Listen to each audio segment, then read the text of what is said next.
आज की इस वीडियो के अंदर हम दांत की स्ट्रक्चर के बारे में बात करेंगे। दांत भ्रूणीय परिवर्धन की जो गैस्ट्रुलेशन प्रावस्था होती है, गैस्ट्रुलेशन के अंदर जो भ्रूणीय परिवर्धन के दौरान गैस्ट्रुला के चारों 3 जनन स्तरों का निर्माण होता है, जिन्हें एक्टोडर्म, मेसोडर्म, एंडोडर्म कहते हैं। तो जो दांत होता है ये भ्रूणीय एक्टोमीजोडर्म द्वारा परिवर्धित एक रचना है, ठीक है, जो कि भोजन को पकड़ने, काटने और चबाने का कार्य करती है। दांत मुख गुहा की पार्श्व दीवारों का निर्माण करते हैं और इसके अंदर साथ में जबड़े, ठीक है। मनुष्य के अंदर जो दांत का अधिकांश भाग होता है ये त्वचा के चर्म भाग से उत्पन्न होता है। इसका अधिकांश भाग चर्म से उत्पन्न हुआ है। हम यदि इसकी संरचना देखेंगे तो इसमें आता है कि लगभग दांत का इतना सा पार्ट जो बाहर की ओर निकला हुआ होता है, ठीक है, और जबकि अधिकांश भाग नीचे की ओर चर्म में धंसा हुआ होता है।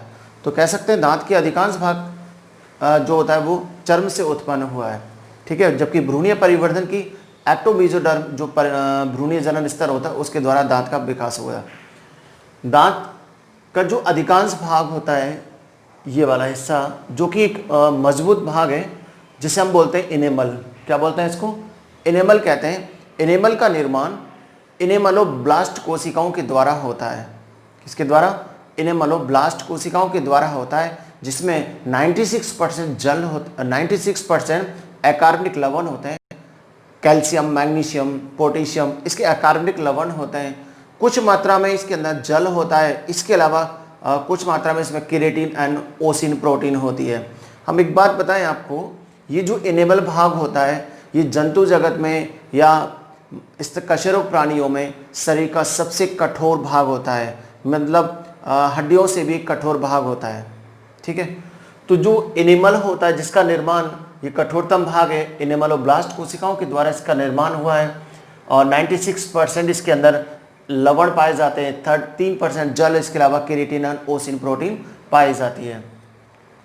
हम ये जानते हैं कि मनुष्य के अंदर जो मुख गुहा होती है उसमें ऊपर और नीचे 2 जबड़े अलग अलग होते हैं, ठीक है।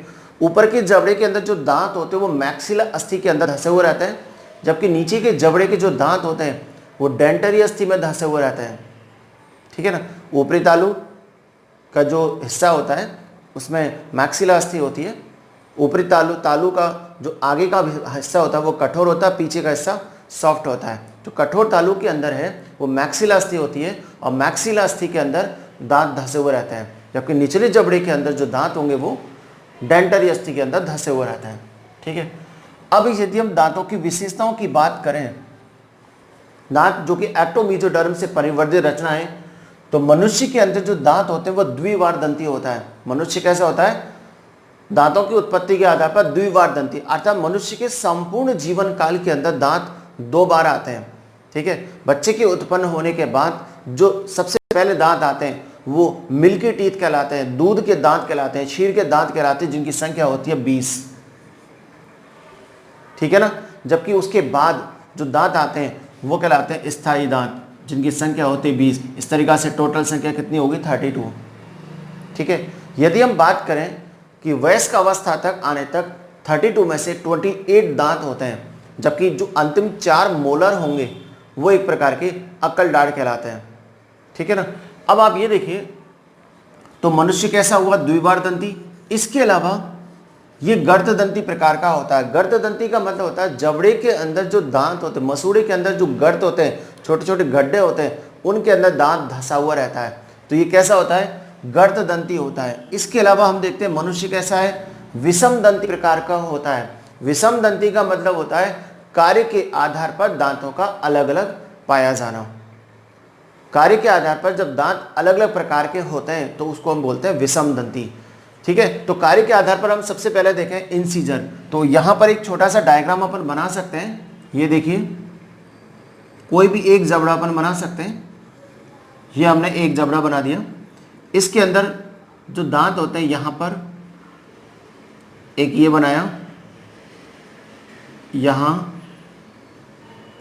इस तरीक़ा से अपन ने इसको दांतों को अरेंज किया है, ठीक है ना। तो आगे की ओर जो दांत पाए जाते हैं, एक जबड़ा दिखाया हमने, आगे की ओर जो दांत पाए जाते हैं वो कहलाते हैं इंसीजर। ये सब के सब क्या कहलाते हैं? इंसीजर आई। इनकी कुल संख्या, एक जबड़े के अंदर इनकी संख्या 4 होती है, तो नीचे के जबड़े के अंदर भी इसकी संख्या 4, यानी टोटल इनकी संख्या कितनी होगी? 8। ठीक है। इंसीजर जो दांत होते हैं वो सामने दिखाई देने वाले दांत होते हैं। ठीक है। तो इनका मुख्य कार्य होता है भोजन को पकड़ना और काटना। ठीक है। भोजन को मुख्य रूप से पकड़ने का कार्य इंसीजर के द्वारा होता है। ये दिखाने वाले दांत होते हैं, सामने वाले दांत होते हैं। इसके अलावा यदि कैनाइन की बात करें तो कैनाइन ये नुकीले दांत होते हैं।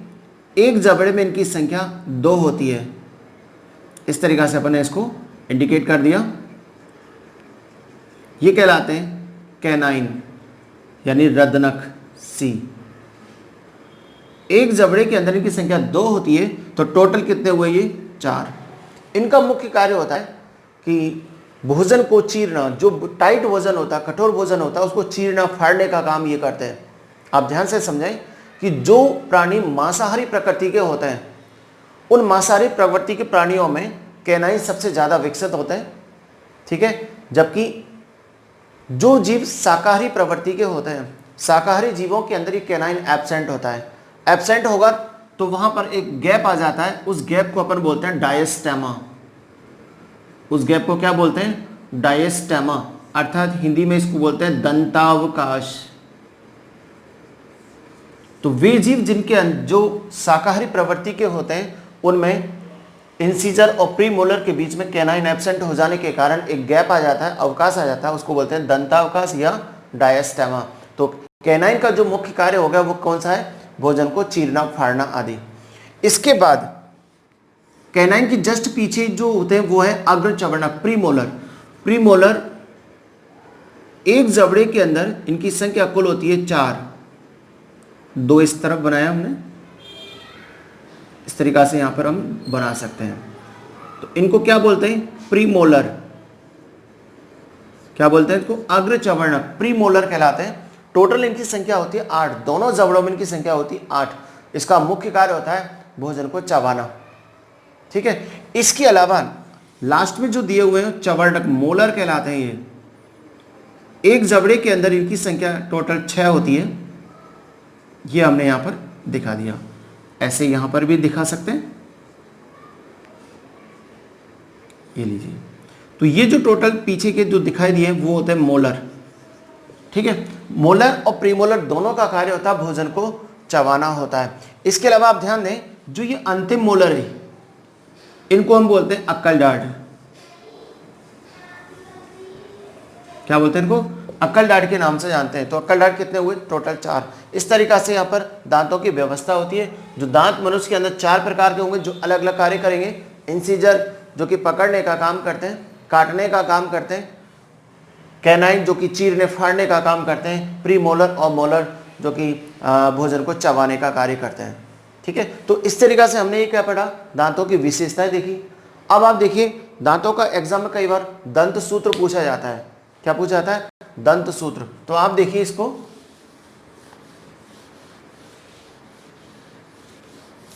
दंत सूत्र क्या होता है?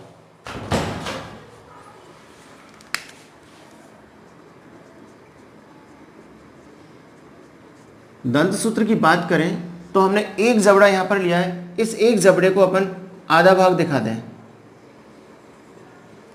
ये हमने एक जबड़े का आधा पोर्शन दिखाया। ठीक है।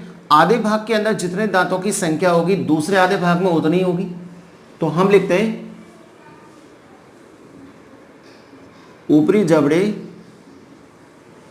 के आधे भाग में उपस्थित दांतों की संख्या। इसी तरीके से निचले जबड़े के आधे भाग में उपस्थित दांतों की संख्या मल्टीप्लाई करेंगे अब 2 से। आधे भाग में जितने दांत होते हैं दूसरे आधे भाग में उतने ही दांत पाए जाते हैं। तो ये क्या कहलाते हैं? आधे भाग में उपस्थित दांतों की संख्या और मल्टीप्लाई 2। तो इस तरीका से ऊपरी भाग में दांतों की संख्या और निचले जबड़े के अंदर जो दांतों की संख्या आधे भाग का उसे मल्टीप्लाई करेंगे। तो आप ये देखिए ऊपरी जबड़े के अंदर आई की संख्या कितनी है, ए आधे भाग में 2, तो निचले जबड़े में भी कितनी होगी 2।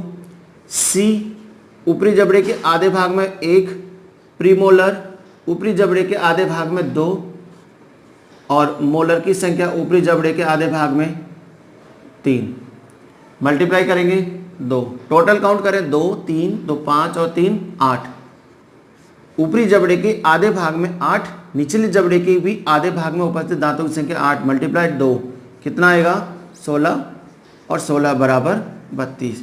ये एक मनुष्य का दंत सूत्र है। यदि हम एक बच्चे का दंत सूत्र देखें, ठीक है, तो बच्चे के अंदर दंत सूत्र की संख्या देखिए आप आई सी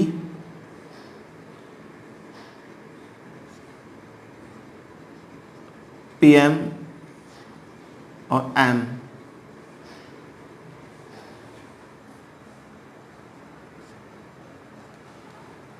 ठीक है ना।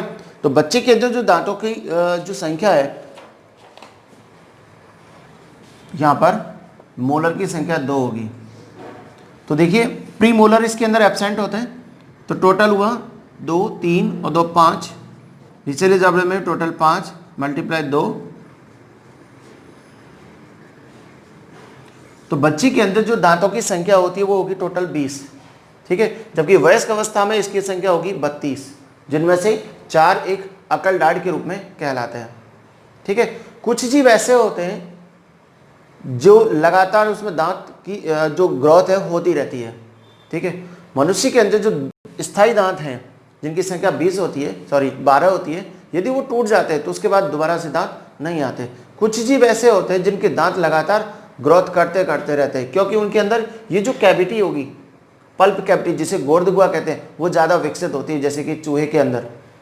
ठीक है, चूहे के अंदर जैसे जैसे दांत भोजन को ग्रहण करता है उसके दांत भी घिसते जाते हैं और ग्रोथ भी होती जाती है। यदि उसको एक दांत को तोड़ दिया जाए तो दूसरे दांत की वृद्धि ज़्यादा हो जाएगी और दूसरे दांत की वृद्धि ज़्यादा होने से भोजन को वो ग्रहण नहीं कर पाएगा, अंत में वो भूखा मर सकता है। तो अब यहाँ पर अपन देखें कि दांत की जो स्ट्रक्चर है वो क्या है, ध्यान से समझेंगे इसको। दांत की संरचना के अंदर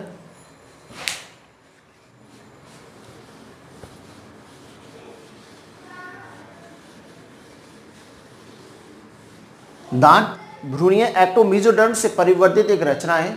संरचनात्मक दृष्टि से इसको देखें तो दांत के 2 भाग दिखाई देते हैं, एक मसूड़ों से बाहर की ओर निकला हुआ शिखरक या सिर, और दूसरा जो जबड़े के जो मसूड़े के अंदर धंसा होता है गर्त में, वो कहलाता है मूल। इसके 2 भाग ये दिखाई देते हैं। ये मसूड़े हैं, मसूड़ों से ऊपर का हिस्सा जो होता है वो सिर कहलाएगा और नीचे का जो हिस्सा होता है वो गर्त में धंसा हुआ वो मूल कहलाता है। ठीक है, अब अपन बात करें सिर की। इसका निर्माण भ्रूण के एक्टोडर्म, भ्रूणीय परिवर्धन की एक्टोडर्म झिल्ली से इसका विकास हुआ है, जबकि मूल का जो विकास होता है वो मीजोडर्म द्वारा हुआ है। इसका मतलब दांत का विकास एक्टोडर्म और मीजोडर्म द्वारा होता है। अब अपन बात करें सिर की। सिर जबड़े से मसूड़े से जब मसूड़े से बाहर निकलने वाला एक सफेद रंग का चमकीला कठोर भाग होता है जिसका निर्माण इनेमल करेगा। इनेमल का निर्माण इनेमलोब्लास्ट कोशिकाएं करती हैं। ठीक है, अब देखिए जो कि सबसे कठोर हिस्सा होता है, इनेमल से नीचे का जो मसूड़े के अंदर का धंसा हुआ होता है, हाँ, वो कहलाता है इसकी मूल। मूल की हम बात करें तो ये जो इनेमल होता है, ये इनेमल चारों ओर से द्विस्तरीय परत के द्वारा ढका हुआ है। तो यहाँ पर देखो मूल में चारों तरफ से 2 स्तर पाए जाते हैं। एक जो बाहर का स्तर होता है वो कहलाता है सीमेंट, तो जो दांत का हिस्सा होता है वो सीमेंट के अंदर धंसा होगा।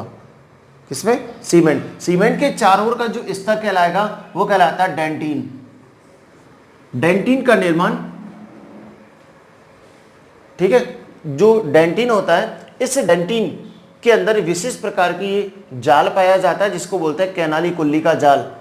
ठीक है, जो इस डेंटिन के नीचे की ओर जो कैविटी होती है जिसको बोलते हैं पल्प कैविटी, जिसके अंदर रक्त केशिकाएं, तंत्रिकाएं वगैरह सब पाई जाती हैं। और इस जो गोर्द गुहा होती है, पल्प कैविटी होती है, इसका जो निचला सिरा है, इसका निचले सिरे पर जो छिद्र होता है उसको बोलते हैं एपिकल फोरामेन, जिसके द्वारा अंदर की तरफ रक्त केशिकाएं और नर्व्स वगैरह प्रवेश करती है। ठीक है ना। तो पल्प कैविटी जितनी ज़्यादा स्थायी होगी, चिरस्थायी होगी, दांत उतना ही ज़्यादा विकसित होगा, ठीक है। अब ये देखिए आप, जो ये पल्प कैविटी होती है, इस पल्प कैविटी के अंदर जो रक्त केशिकाएं पाई जाएंगी और यहाँ पर ये रचना पूरी उपस्थित होगी। तो हमने क्या देखा, सबसे पहले ऊपर का हिस्सा एनेमल, एनेमल के नीचे का जो हिस्सा जो मूल, मूल में दांत के चारों दो परतें होती है, बाहर की ओर सीमेंट और अंदर की ओर डेंटिन, ठीक है ना। डेंटिन का जो स्रावन करने वाली कोशिकाएं यहाँ पर पाई जाती है, इनको बोलते हैं ओडोंटोब्लास्ट कोशिकाओं का स्तर। यहाँ पर इकैरी स्तर पाया जाता है और ये ओडोंटोब्लास्ट कोशिकाओं की परत पाई जाती है जो कि लगातार डेंटिन का स्रावन करती रहती है। तो इसको अपन लिख सकते हैं ओडोंटोब्लास्ट कोशिकाओं का एक स्तरीय परत जो लगातार डेंटिन का स्रावन करता रहेगा, और डेंटिन जितना ज़्यादा बढ़ेगा दांत की भी ग्रोथ होगी। और डेंटिन का विकास किसके कारण होता है, इस पल्प कैविटी के ऊपर उपस्थित ओडोंटोब्लास्ट कोशिकाओं के द्वारा, जिसके लिए पल्प कैविटी में उपस्थित जो रक्त केशिकाएं होती है वो पोषण उपलब्ध कराती रहती है, ठीक है। तो इस प्रकार हमने ये क्या देखी, एक दांत की संरचना देखी।